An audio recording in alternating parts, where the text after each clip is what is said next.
لگے رضا، حق کی ہے صدا، حشر تلک جاری رہے فیض رضا۔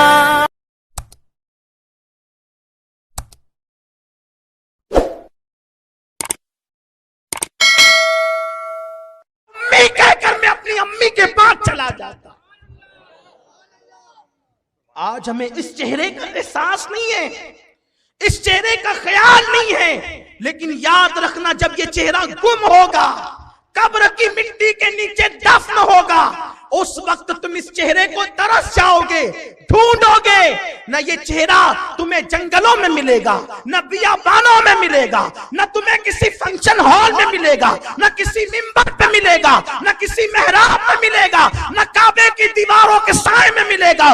عرفات کے نظارے تو ہوں گے لیکن ماں کا چہرہ نہ ہوگا، مینا کی بہاریں تو ہوگی، ماں کا چہرہ نہ ہوگا، نکلتا ہوا چاند تو ہوگا، ماں کا چہرہ نہ ہوگا، افق پر سورج تو ہوگا، ماں کا چہرہ نہ ہوگا، قرآن کا مصحف تو ہوگا، ماں کا چہرہ نہ ہوگا، سب ہوں گے، ماں کا چہرہ نہ ہوگا۔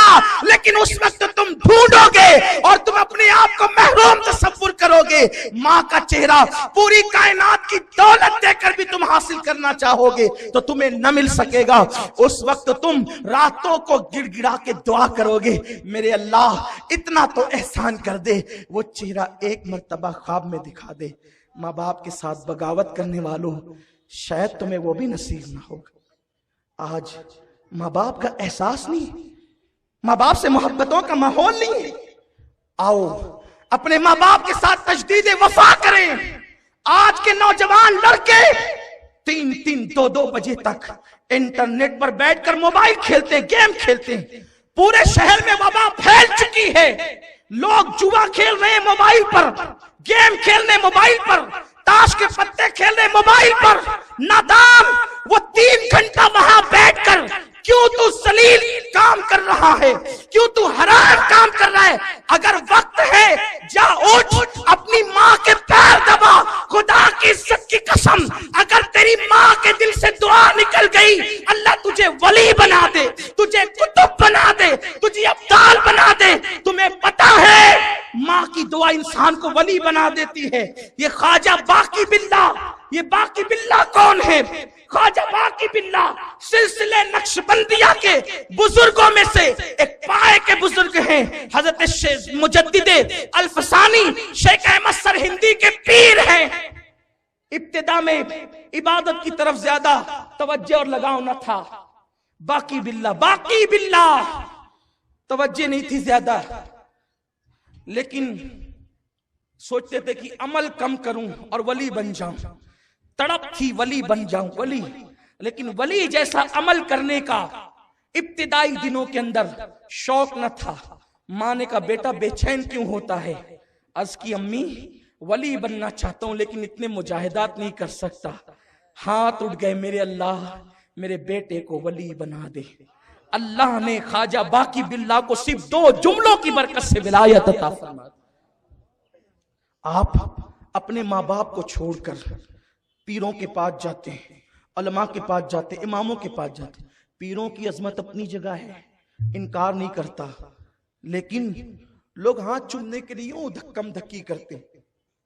ہاتھ چوم سکتے ہیں، جائز ہے۔ ابو داؤد شریف کی حدیث ہے کہ صحابہ نے حضور کے ہاتھ بھی چومے، پیر بھی چومے، لیکن بلکہ کسی نے حضرت امام حسن بصری کے ہاتھ چومے، اس کی برکت سے اللہ نے اس کو جنت عطا کر دی، بخش دیا۔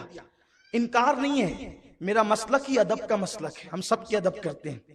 پیروں کے ہاتھ چومو، علماء کے چومو، سادات کے چومو، برکتیں ملے گی، لیکن پہلے اپنے ماں باپ کے چومو، اپنے ماں باپ کے چومو۔ سیٹھ صاحب اعلان کر رہے ہیں فلاں مسجد کے اندر میری طرف سے 5 لاکھ روپے، 50,000 روپے، 10,000 روپے، اور اس کی ماں گھر میں پریشان ہے، پیسوں کے لیے میرا بیٹا دوا کے لیے پیسے دے گا تو میں جا کر علاج کراؤں۔ کیوں؟ کیونکہ وہاں اعلان ہو رہا ہے نا، اور یہاں کوئی اعلان تو نہیں ہونا ہے۔ تو خواجہ باقی باللہ کو ولایت ماں کی دعا سے ملی، ماں کی دعا سے۔ اور 3 گھنٹہ کھیل کود میں جو بیٹھے ہو، جاؤ ماں کے پیر دباؤ۔ جب ماں دعا کرتی ہے تو ماں کی دعا اللہ کبھی رد نہیں کرتا، بلکہ یہاں تک صوفیہ فرماتے ہیں کہ جب ماں ہاتھ اٹھاتی ہے تو اللہ کا عرش ہلنے لگتا ہے. اللہ کہتا ہے اے عرش ہل جا. کیوں تو نہیں رکتا؟ عرش رک جا، تو ہل رہا ہے، رک جا. عرش کہتا ہے آج کیسے رکوں؟ ایک ماں نے ہاتھ اٹھائے اپنے بیٹے کی خاطر، مولا قبول کر لے. ارشاد ہوتا ہے تو بعد میں ہلنا شروع ہوا، اس کے جملے بھی پورے نہ ہوئے تھے، ہم نے اس کی دعا کو قبول کر لیا. ماں کی دعا کیا نہیں مناتی. یہ حضرت مخدوم ماہیمی رحمت اللہ علیہ، کتنے بڑے بزرگ ہیں حضرت مخدوم ماہیمی. میں اپنی گفتگو سمیٹ رہا ہوں، لیکن آج میں یہ چاہتا ہوں، میں تقریر کر کے صرف جانا نہیں چاہتا. آج ایک ماں کا چہلم ہے، آج میں ہر ماں کی آبرو کا تحفظ چاہتا ہوں. میں تمہاری ماں کی عظمت اور تحفظ اپنے اس قادری دامن میں بطور بھیک مانگتا ہوں. اپنی سسرال میں رہنے والوں لوٹ جاؤ اپنی ماں کی طرف. الگ الگ مکانات بنانے والوں لوٹ جاؤ اپنی ماں کی طرف. ماں کو ذلیل و رسوا کر کے گھر سے نکالنے والوں لوٹ جاؤ اپنی ماں کی طرف. ماں کو بستر مرگ پر سسکیاں لے کر کے چھوڑنے والوں لوٹ جاؤ اپنی ماں کی طرف. آج تمہیں گھر جا کر سب سے پہلا کام یہ کرنا ہے، اگر ماں زندہ ہے اور باپ تو ان کے پیر پکڑ کر کے آپ نے معافی مانگنا ہے، ہمیں معاف کر دو. اس لیے کہ جس نے ماں یا باپ سے صرف اونچی آواز سے بات کی ہوگی، قیامت کے دن اللہ اس کے سارے اعمال اکارت کر دے گا. حدیث پاک ہے، ایک بندہ اتنی نیکیاں لے کر کے آئے گا، پہاڑوں جیسیاں نیکیاں، تولیں گے پورا میزان نیکیوں سے بھر جائے گا. پھر کیا ہوگا؟ ایک چھوٹی سی چٹھی گناہ کے پلڑے میں گرے گی اور پھر اس کے گناہ کا پلڑا بھاری ہو جائے گا. اللہ فرمائے گا اس کو منہ کے بل گھسیٹتے ہوئے جہنم میں لے جاؤ. اور بندہ کہے گا میں جہنم میں جانے تیار ہوں میرے اللہ، لیکن بتا دے وہ چھوٹا سا کون سا گناہ تھا. ایک چھوٹی سی چٹھی گری ہے، پوری زندگی کی نیکیاں پہاڑوں جیسی اکارت.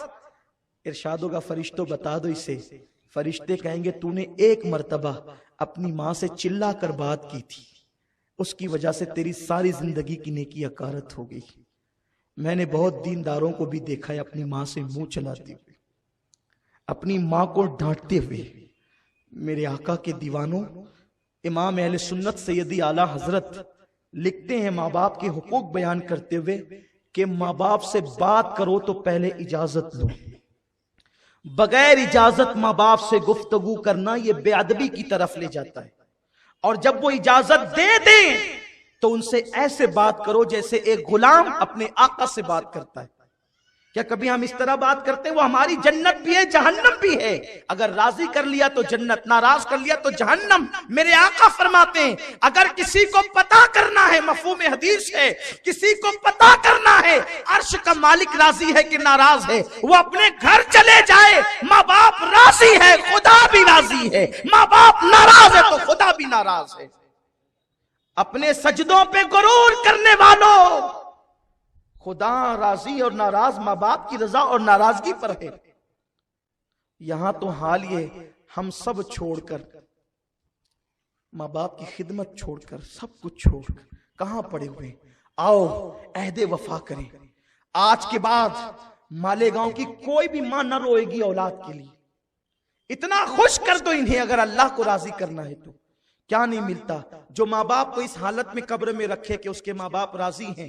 کبھی زندگی میں اسے کوئی مصیبت نہیں آئے گی، کوئی تکلیف نہیں آئے گی، کبھی وہ تنگ دست نہ ہوگا، کبھی وہ رسوا نہ ہوگا، کبھی وہ ذلیل نہ ہوگا. بلکہ میں تو ہر اس انسان سے بچنے کی کوشش کرتا ہوں. میرے پاس بہت لوگ آتے ہیں، میں کبھی غریبی نہیں دیکھتا دوستی کرتے وقت، امیری نہیں دیکھتا، کالا گورا نہیں دیکھتا، سیاہ سفید نہیں دیکھتا، نہ کوئی سلسلہ دیکھتا ہوں، نہ کوئی برادری دیکھتا ہوں. لیکن جب کوئی مجھ سے دوستی کرنے کے لیے آتا ہے تو میں تحقیق ضرور کر لیتا ہوں اتنا کہ اس کا رویہ اس کے ماں باپ کے ساتھ کیا ہے. اگر وہ ماں باپ کا وفادار ہوتا ہے تو میں آنکھ بند کر کے ہاتھ ملا لیتا ہوں، کیونکہ مجھے یقین ہے جو اپنے ماں باپ کا وفادار ہے وہ کبھی کسی سے غداری نہیں کرے گا. اور کتنی بڑی داڑھی لے کر کے آئے، کتنا بھی نیک بن کر کے آئے، اگر ماں باپ کے ساتھ اس کا رویہ ٹھیک نہیں ہوتا ہے تو میں اس سے بہت بچتا ہوں. اس لیے کہ میرے استاد نے مجھے یہ تعلیم دی تھی. ایک بہت بڑے بزرگ میرے استاد، انہوں نے مجھ سے کہا تھا بیٹے جو ماں باپ کا غدار اس سے کبھی دوستی نہ کرنا، اس لیے کہ جو ماں باپ کا نہ ہوا وفادار وہ کبھی کسی کا وفادار نہیں ہو سکتا۔ تو یہ سب جو ہو رہا ہے یہ اپنے کرتوت کا نتیجہ۔ اپنے ماں باپ کو خوش کرو، راضی کرو، انہیں کھلاؤ۔ کبھی قربان بڑی پیاری حدیث یاد آئی، میرے آقا فرماتے ہیں کہ جو اپنی ماں کی پیشانی چومے گویا وہ جنت کے چوکھٹ کو چوم لیتا ہے، اور جو اپنی ماں کی پیشانی چومے، صرف پیشانی چومے، اللہ تبارک و تعالی اسے 1000 جنتیں نصیب فرمائے گا۔ ماں کی پیشانی چومنے پہ یہ ثواب ہے۔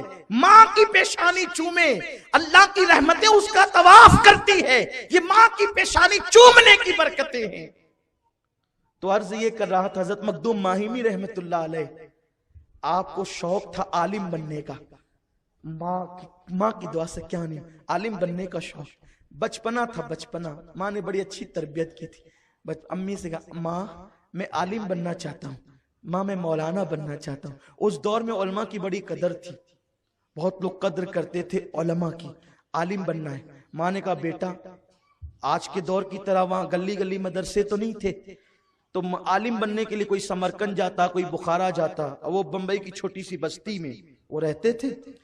والد کا وصال ہو چکا تھا، ابا کا انتقال ہو چکا تھا، ماں کے لیے، بیوہ ماں کے لیے وہی سب کچھ تھے۔